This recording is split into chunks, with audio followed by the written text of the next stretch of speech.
వర్తమానం వార్తలకు స్వాగతం. చదువుతున్నది సాధనాల వెంకట స్వామినాయుడు. ఈరోజు వార్తల్లోని ముఖ్యాంశాలు. హత్రాస్ తొక్కిసలాటలో ప్రధాన నిందితుడు దేవ్ ప్రకాష్ మధుకర్ను అదుపులోకి తీసుకున్న పోలీసులు. ఇరాన్ అధ్యక్ష ఎన్నికల్లో మసౌద్ పెజిష్కియాన్ విజయం. అహంకారాన్ని వదిలేస్తేనే విజయమని ప్రధాని మోడీకి స్పష్టం చేసిన విరాట్ కోహ్లీ. విభజన సమస్యల పరిష్కారానికి నేడు భేటీ కానున్న ఏపీ తెలంగాణ సీఎంలు. తమిళనాడు బీఎస్పీ అధ్యక్షుడి హత్య కేసులో 8 మందిని అరెస్ట్ చేసిన చెన్నై పోలీసులు. లోక్సభ ఎన్నికల తర్వాత ముస్లింలపై దాడులు పెరిగాయి. అస్సాంలో వరద విభత్సం, 24 లక్షల మందిపై ప్రభావం. యూరో కప్ నుంచి పోర్చుగల్ నిష్క్రమణ, క్రిస్టియానో రొనాల్డో రిటైర్ అయ్యే అవకాశం. హత్రాస్ తొక్కిసలాటలో 121 మంది ప్రాణాలను బలిగొన్న ఘటనలో ప్రధాన నిందితుడు దేవప్రకాష్ మధుకర్ ఢిల్లీలో లొంగిపోయాడు. ఆ తర్వాత ఉత్తరప్రదేశ్ పోలీసులు అతన్ని కస్టడీలోకి తీసుకున్నారని ఆయన తరపు న్యాయవాది నిన్న రాత్రి వెల్లడించారు. ఈ నెల 2న జరిగిన హత్రాస్ సత్సంగ్ కార్యక్రమానికి దేవ్ ప్రకాష్ ప్రధాన నిర్వాహకుడిగా ఉన్నాడు. తొక్కిసలాట ఘటన తర్వాత అతడు పరారయ్యాడు. అప్పటి నుంచి తప్పించుకు తిరుగుతున్న ఆయన తాజాగా ఢిల్లీలో పోలీసుల ముందు లొంగిపోయాడు. ఈ సందర్భంగా మధుకర్ తరఫు న్యాయవాది ఏపీ సింగ్ మాట్లాడుతూ, నా క్లయింట్ ఒక హార్ట్ పేషెంట్, అతనికి ఏమీ జరగకూడదు, తాము ఎటువంటి ముందస్తు బెయిల్ కోసం కోర్టుకు వెళ్లడం లేదు, పోలీసుల విచారణకు పూర్తిగా సహకరిస్తామని పేర్కొన్నారు. పోలీసులు ఇప్పుడు అతన్ని స్టేట్మెంట్ను రికార్డ్ చేయవచ్చు లేదా అతన్ని ప్రశ్నించవచ్చు. అయితే అదే సమయంలో అతని ఆరోగ్య పరిస్థితిని పరిగణలోకి తీసుకోవాలని లాయర్ అన్నాడు. ఈ సంఘటనకు సంబంధించి హత్రాస్లోని సికిందరావు పోలీస్ స్టేషన్లో నమోదైన ఎఫ్ఐఆర్లో పేర్కొన్న ఏకైక నిందితుడు మధుకర్ ఒక్కడే కావడం గమనార్హం. ఈ కేసులో గురువారం వరకు బోలేబాబా సత్సంగ్ ఆర్గనైజింగ్ కమిటీ సభ్యులైన 2 మహిళా వాలంటీర్లు సహా 6గురిని అరెస్టు చేశారు. భారతీయ న్యాయ సంహిత సెక్షన్లు 105, 110, 126, 223 కింద జూలై 2న ఈ విషయంపై ఎఫ్ఐఆర్ నమోదు చేశారు. మరోవంక జూలై 3న ఉత్తరప్రదేశ్ ప్రభుత్వం హత్రాస్ దుర్ఘటనపై దర్యాప్తు చేయడానికి వీలుగా రిటైర్డ్ హైకోర్టు న్యాయమూర్తి నేతృత్వంలో 3 సభ్యుల న్యాయ కమిషన్ ఏర్పాటు చేసింది. సంస్కరణవాది, మాజీ ఆరోగ్య మంత్రి మసౌద్ పెజిష్కియాన్ ఇరాన్ అధ్యక్ష ఎన్నికల్లో తన ప్రత్యర్థి సయీద్ జలీలీని ఓడించి గెలుపొందినట్లు స్థానిక మీడియా పేర్కొంది. ఈ ఎన్నికల్లో 3.5 కోట్లకు పైగా పోలైన ఓట్లలో మసౌద్ పెజిష్కియాన్ 1,63 లక్షలకు పైగా ఓట్లను పొందినట్లు ఇరాన్ ఇంటర్నేషనల్ న్యూస్ నివేదించింది.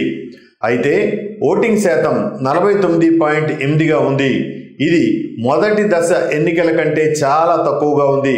ఎందుకంటే 50% పైగా ఓటర్లు ఎన్నికలను బహిష్కరించారు.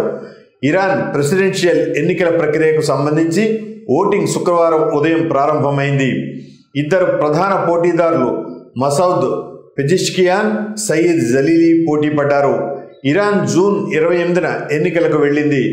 మరుసటి రోజు ఇరాన్ ఎన్నికల ప్రధాన కార్యాలయం అధికార ప్రతినిధి మొహసేన్ ఎస్లామీ మొదటి దశ ఫలితాలను ప్రకటించారు. ఇందులో పెజిష్కియాన్ మొత్తం ఓట్లలో 42.6% సాధించగా జలీలీకి 38.8% ఓట్లు వచ్చాయి. అధ్యక్ష రేసులో ముందంజలో ఉన్నప్పటికీ అధ్యక్ష రేసులో గెలవడానికి అవసరమైన 50% మార్కును ఎవరూ దాటలేకపోయారు. మే 19న హెలికాప్టర్ ప్రమాదంలో ప్రెసిడెంట్ ఇబ్రహీం రైసీ అనూహ్య మరణంతో ఇరాన్ 14వ అధ్యక్ష ఎన్నికలు నిర్వహించాల్సి వచ్చింది. ఐసీసీ T20 ప్రపంచ కప్ విజయం తర్వాత టీమిండియాతో గ్రూప్ ఇంటర్వ్యూలో ప్రధాని నరేంద్ర మోడీతో భారత మాజీ captain star batsmen Virat Kohli ఇచ్చిన స్టేట్మెంట్ సోషల్ మీడియాలో వైరల్గా మారింది. T20 ప్రపంచ కప్లో భారతదేశం విజయం సాధించిన తర్వాత పీఎం మోడీ జట్టులోని ప్రతి సభ్యుడిని వ్యక్తిగతంగా అభినందించడానికి, వారితో సంభాషించడానికి అల్పాహారానికి ఆహ్వానించారు. అయితే ఆ సమావేశంలో ఒక వ్యక్తి అతి విశ్వాసానికి పోతే అది పతనానికి ఎలా దారితీస్తుందో విరాట్ కోహ్లీ చేసిన ప్రకటన ప్రజల దృష్టిని ఆకర్షించింది. T20 ప్రపంచ కప్ ఫైనల్లో 59 బంతుల్లో 76 పరుగులు చేసిన విరాట్ కోహ్లీ ప్రదర్శన వెనుక ఉన్న చోదక శక్తి గురించి ప్రధాని మోడీ అడిగినప్పుడు కోహ్లీ అహంకారం గురించి చెప్పుకొచ్చాడు. మీరు ఏదైనా సాధిస్తారని ప్రజలు చెప్పినప్పుడు అది తరచుగా చోదక శక్తి అవుతుంది అని పీఎం మోడీ అన్నారు. దానికి విరాట్ కోహ్లీ తన ప్రయత్నాలు బాగా ఉన్నప్పటికీ మంచి స్కోరు చేయడంలో విఫలమయ్యానని సమాధానం ఇచ్చాడు. నేను ఇలా చేస్తానని మీలో మీరు అనుకున్నప్పుడల్లా మీ అహం ఉబ్బిపోతుంది, ఆట మీ చేతుల్లో నుండి జారిపోతుంది. నేను ఆ ఆలోచన ప్రక్రియను వదులుకోవాల్సి వచ్చింది. ఆట పరిస్థితి నాపై నాకు నియంత్రణ లేకుండా పోయింది. నేను ఆటను గౌరవించినప్పుడు అది నాకు తిరిగి వచ్చింది అని విరాట్ కోహ్లీ చెప్పాడు. కోహ్లీ కామెంట్లపై చాలా మంది నెటిజన్లు స్పందించారు. కోహ్లీ వ్యాఖ్య ప్రధాని మోడీ నేతృత్వంలోని భారతీయ జనతా పార్టీ లోక్సభ ఎన్నికలలో మెజార్టీ మార్కును చేరుకోలేకపోయిన వైనాన్ని సూచిస్తున్నాయని చెప్పుకొచ్చారు. లోక్సభ ఎన్నికల్లో 543 స్థానాలకు గాను 400 స్థానాలు గెలుచుకుంటామన్న బీజేపీ ఏకంగా మెజార్టీని కోల్పోయింది. కేవలం 240 సీట్లు మాత్రమే సంపాదించగలిగింది. ఆ పార్టీ మెజార్టీ 270 దాటేందుకు ఎన్డీఏ మిత్రపక్షాలతో పొత్తు పెట్టుకోవాల్సి వచ్చింది. బీజేపీ నేతృత్వంలోని ఎన్డీఏ మొత్తం 293 సీట్లు గెలుచుకోగా అందులో 28 సీట్లు బీహార్ ముఖ్యమంత్రి జేడీయూ అధినేత నితీష్ కుమార్, ఆంధ్రప్రదేశ్ సీఎం టీడీపీ జాతీయ అధ్యక్షుడు చంద్రబాబు నాయుడు గెలుపొందినవే కావడం గమనార్హం. విభజన సమస్యల పరిష్కారం కోసం తెలుగు రాష్ట్రాల ముఖ్యమంత్రులు ఈరోజు సాయంత్రం మహాత్మా జ్యోతిరావు పూలే ప్రజాభవన్లో సమావేశమయ్యారు. ఉమ్మడి ఆంధ్రప్రదేశ్ విడిపోయి 10 ఏళ్లు గడిచిన ఆస్తుల విభజన, ప్రభుత్వ రంగ సంస్థలు, విద్యుత్ బిల్లుల బకాయిలు, మిగిలిపోయిన ఉద్యోగాలను వారి స్వంత రాష్ట్రాలకు బదిలీ చేయడం వంటి అనేక సమస్యలు ఆంధ్రప్రదేశ్, తెలంగాణ మధ్య ఇప్పటికీ అపరిష్కృతంగా ఉన్నాయి. ఆంధ్రప్రదేశ్ పునర్వ్యవస్థీకరణ చట్టం 2014 ప్రకారం ఈ ఏడాది జూన్ 2 నుంచి హైదరాబాద్ 2 రాష్ట్రాలకు ఉమ్మడి రాజధానిగా గడువు అయిపోయింది. హైదరాబాద్ మహానగరం ఇప్పుడు తెలంగాణకు మాత్రమే రాజధాని.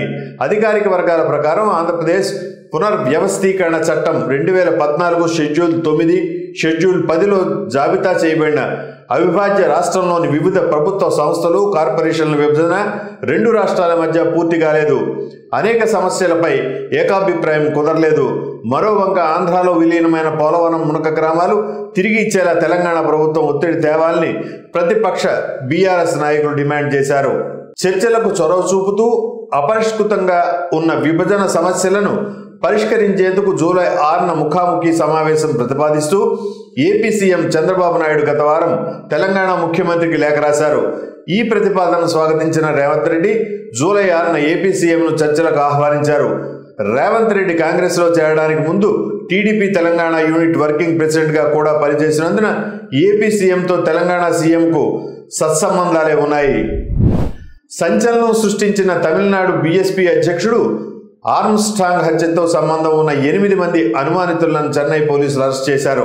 అరెస్ట్ చేసిన నిందితులను విచారిస్తున్నామని, ఆ తర్వాత ఈ వివరాలను వెల్లడిస్తామని Chennai north additional commissioner Asra Garg తెలిపారు. మొత్తంగా 10 పోలీస్ బృందాలు ఈ కేసుపై పనిచేస్తున్నాయని అన్నారు. ఈ ఘటనపై తమిళనాడు సీఎం స్టాలిన్ తీవ్ర విచారం వ్యక్తం చేశారు. తనను తీవ్ర దిగ్భ్రాంతికి గురిచేసిందని ఎక్స్ ద్వారా స్పందించారు. నిందితులను పోలీసులు రాత్రికి రాత్రి అరెస్ట్ చేశారని పేర్కొన్నారు. త్వరితగతిన దర్యాప్తు చేయాలని పోలీసులను ఆదేశించినట్లు తెలిపారు. కాగా నిన్న సాయంత్రం 7:30 గంటల సమయంలో బైక్పై వచ్చిన కొందరు వ్యక్తులు బహుజన్ సమాజ్ పార్టీ తమిళనాడు అధ్యక్షుడు ఆర్మ్స్ట్రాంగ్పై కత్తులు, కొడవళ్లతో దాడి చేశారని మీడియా నివేదికలు తెలిపాయి. దుండగులు ఫుడ్ డెలివరీ యూనిఫామ్ ధరించి ఉన్నారని సీనియర్ పోలీస్ అధికారి తెలిపారు. వ్యక్తిగత శత్రుత్వం కారణంగా ఆర్మ్స్ట్రాంగ్ హత్యకు గురి అయ్యాడని గ్రేటర్ చెన్నై పోలీసులు శనివారం తెల్లవారుజామున చెప్పారు. గత సంవత్సరం చెన్నైలో రౌడీ షీటర్ హత్యకు ప్రతీకారంగా అతని హత్య జరిగిందని పోలీసు వర్గాలను ఉటంకిస్తూ ది న్యూస్ మినిట్ పేర్కొంది. ఇదిలా ఉండగా బీఎస్పీ పార్టీ అధ్యక్షురాలు మాయావతి మాట్లాడుతూ ఆర్మ్స్ట్రాంగ్ హత్య చాలా విచారకరం, ఆందోళనకరమని వ్యాఖ్యానించింది. ఆయనకు నివాళులర్పించేందుకు అతని కుటుంబాన్ని కలవడానికి ఆదివారం చెన్నైకి వెళ్లాలని అనుకున్నట్లు ఆమె తెలిపారు. ఆర్మ్స్ట్రాంగ్ హత్య నేపథ్యంలో రాష్ట్రంలోని ప్రతిపక్షాలు ద్రవిడ మున్నేట్ర కజగం నేతృత్వంలోని ప్రభుత్వాన్ని విమర్శించాయి. బీజేపీ తమిళనాడు అధ్యక్షుడు అన్నామలై మాట్లాడుతూ రాష్ట్రంలో శాంతి భద్రతలు విచ్ఛిన్నమయ్యాయని, ముఖ్యమంత్రిగా కొనసాగే నైతిక బాధ్యత ఉందా అని స్టాలిన్ తాను ప్రశ్నించుకోవాలి అని ఆయన అన్నారు. దేశంలో ముస్లింలపై విద్వేష దాడులు ఆగడం లేదు. ఇటీవలి లోక్సభ ఎన్నికల ఫలితాల తర్వాత ఇది మరింత పెరిగింది. ఈ మేరకు association for protection of civil rights ఆందోళనకరమైన నివేదికను విడుదల చేసింది. ఈ నివేదిక ప్రకారం ఫలితాలు ప్రకటించినప్పటి నుండి ఇప్పటి వరకు 8 మంది ముస్లింల హత్యకు గురయ్యారని, 6గురిపై మూకదాడులు జరిగాయని, 3 ప్రాంతాల్లో చట్టవిరుద్ధంగా ఇళ్ల కూల్చివేత ఘటనలు చోటు చేసుకున్నాయని చెప్పారు. వివిధ రాష్ట్రాల్లో జరిగిన 8 హత్యలను ఏపీసీఆర్ నివేదిక ప్రధానంగా ప్రస్తావించింది. ఈ సంఘటనలు ముఖ్యంగా మైనారిటీ కమ్యూనిటీలను లక్ష్యంగా చేసుకున్నాయి. చాలా మంది బాధితులు గోహత్య లేదా ఇతర కార్యకలాపాలకు పాల్పడినట్లు అతివాద గ్రూపులు ఆరోపించాయి. అయితే ఇవి ఎంతమాత్రం ఆమోదయోగ్యంగా లేవు. దీనిపై తక్షణమే న్యాయపరమైన జోక్యం, బాధిత వర్గాలకు రక్షణ కల్పించాలని association for protection of civil rights ప్రభుత్వాన్ని కోరింది. లోక్సభల ఎన్నికల ఫలితాల తర్వాత మూకహింసకు సంబంధించిన 6 సంఘటనలు నమోదయ్యాయి. కేవలం ఆరోపణల ఆధారంగానే ఈ దాడులు జరిగాయి. ఫలితంగా దాడుల బారిన పడ్డ వ్యక్తులు తీవ్రంగా గాయపడ్డమో లేదా కొన్ని సందర్భాల్లో మరణించిన సంఘటనలు ఉన్నాయి. ఈ తప్పుడు సమాచారాన్ని వ్యాప్తి చేయడంలో సోషల్ మీడియా కీలక పాత్రను పోషించింది. ఏపీసీఆర్ తన నివేదికలో వెల్లడించింది. మధ్యప్రదేశ్లోని మాండ్లాలో ఆవు మాంసం ఉందనే కారణంతో ముస్లింలకు చెందిన పలు ఇళ్లను అధికారులు కూల్చివేశారు. అయితే ప్రభుత్వ స్థలంలో ఇళ్లు నిర్మించుకోవడమే కూల్చివేతకు కారణమని పోలీసులు పేర్కొంటున్నారు. మొత్తంగా ఎన్నికల అనంతర కాలంలో దేశంలో భయంకర పరిస్థితులు నెలకొన్నట్లు association for protection of civil rights నివేదిక పేర్కొంది. వరదలతో అస్సాం విలవెల్లాడుతోంది. ప్రధాన నదులన్నీ ప్రమాద స్థాయిని దాటి పొంగి పొర్లుతున్నాయి. మొత్తం 30 జిల్లాల్లో దాదాపు 24 లక్షల మంది ప్రజలు వరద బాధితులుగా మారారు. కొండచర్య విరిగిపడటంతో 2 ప్రాణాలు కోల్పోగా మరొకరు గాయపడ్డారు. వేల హెక్టార్ల సాగు భూములు నీట మునిగాయి. వర్షాల సంబంధిత ప్రమాదాల కారణంగా ఇప్పటి వరకు 64 మంది మరణించారు. బాధిత ప్రాంతాల్లో 698 సహాయక శిబిరాలను ఏర్పాటు చేశారు. గత 8 రోజులుగా నీటిలో నానుతున్న దిబ్రూగఢ్ పట్టణంలో ముఖ్యమంత్రి హిమంత బిశ్వా శర్మ వరద పరిస్థితులను సమీక్షించారు. దిబ్రూగఢ్లోని వరద ప్రభావిత ప్రాంతాలను సందర్శించిన తర్వాత అస్సాం ఆరోగ్య నిధి, ఆరోగ్య ఆర్థిక సహాయ పథకంతో సహా అనేక విషయాలను సమీక్షించాము అని ముఖ్యమంత్రి చెప్పారు. అరుదైన కేసులు ప్రస్తుతం ఉన్న ఏ పథకం కింద కవర్ చేయని వారి దరఖాస్తులకు ప్రాధాన్యత ఇవ్వాలని తాను ప్రత్యేకంగా అధికారులను కోరినట్టు సీఎం చెప్పారు. వరద బాధిత ప్రాంతాలతో మాట్లాడిన అనంతరం వారి సమస్యలను పరిష్కరించాలని అధికారులకు సందేశాలు పంపినట్లు ముఖ్యమంత్రి తెలిపారు. మాకు సమర్థవంతమైన ప్రజాసేవకు చురుకైన పాలన కీలకమని ఆయన అన్నారు. స్వచ్ఛమైన తాగునీటి సరఫరాపై అస్సాం సీఎం మాట్లాడుతూ వరదల వల్ల చాలా నష్టం వాటిల్లిందని చెప్పారు.